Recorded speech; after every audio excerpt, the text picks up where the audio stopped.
Hey guys, welcome back to the garden. It's not the food forest, but soon to be part of the food forest. The food forest is in here.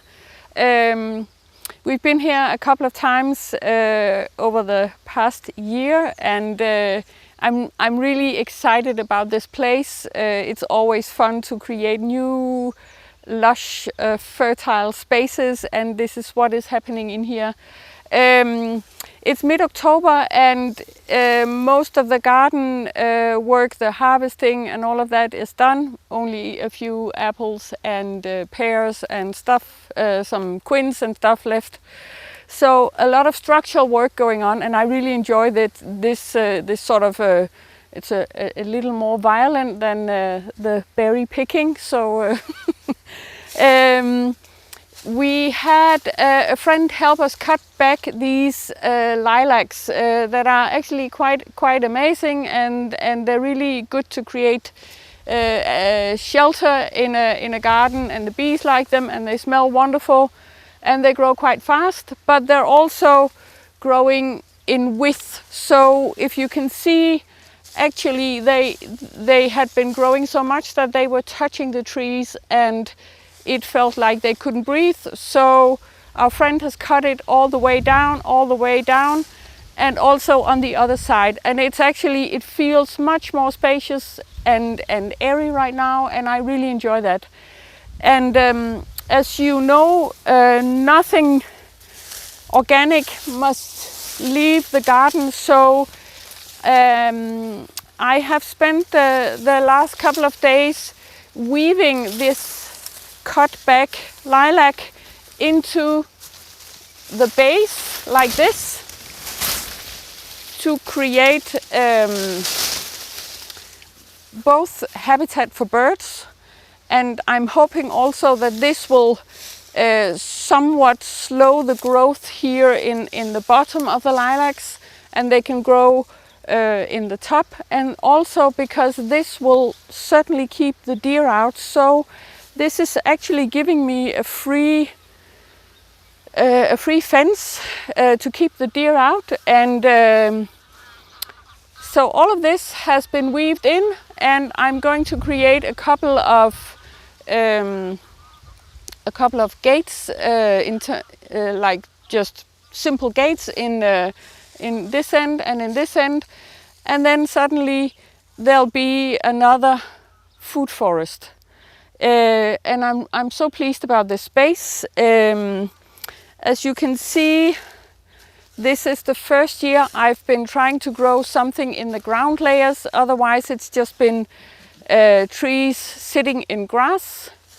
And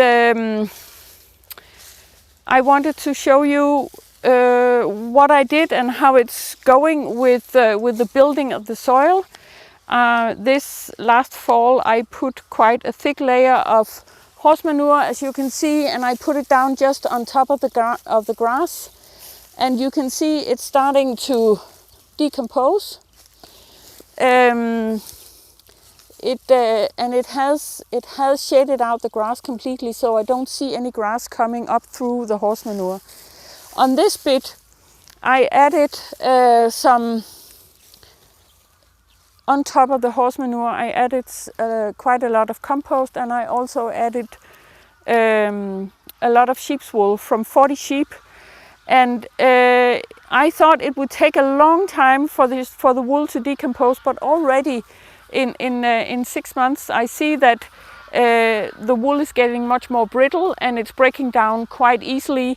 So I'm thinking I'm just gonna go on building soil on top of the wool, and then it will decompose under the next layer. The wool contains lots of what is this?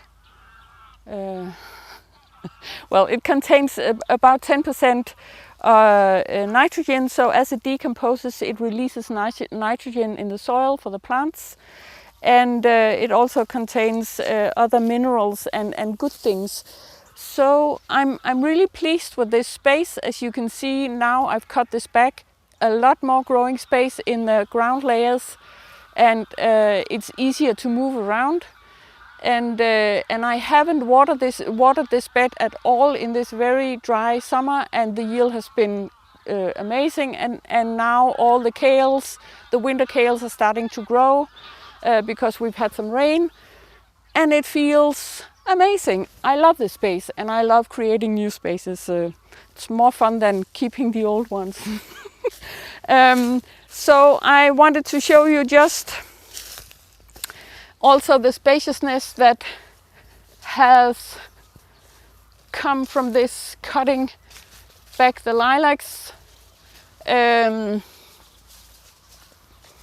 As you can see now, I've only got this left, so I will finish the weaving today. That feels amazing, and then I can start making the gates.